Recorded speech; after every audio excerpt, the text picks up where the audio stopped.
ज्याला स्त्री पत्नी म्हणून कळाली तो सीतेचा राम झाला, ज्याला स्त्री मैत्रीण म्हणून कळाली तो राधेचा श्याम झाला, ज्याला स्त्री बहीण म्हणून कळाली तो मुक्ताईचा ज्ञानदेव झाला, आणि ज्याला स्त्री आई म्हणून कळाली तो जिजाऊंचा शिवबा झाला, जिजाऊंचा शिवबा झाला.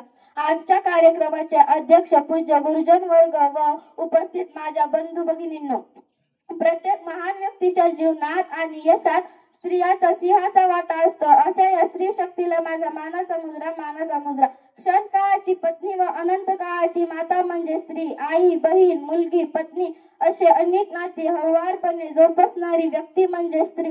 प्रत्येक कुटुंबाचा पाया व कणा म्हणजे स्त्री.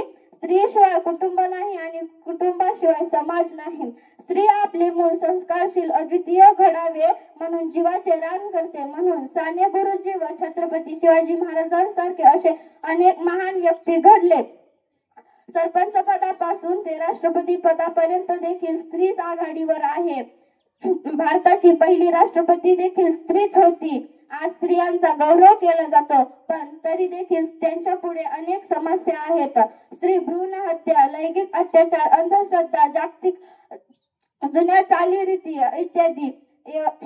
तिला लाडकी बहीण योजना नको तर सुरक्षा द्या.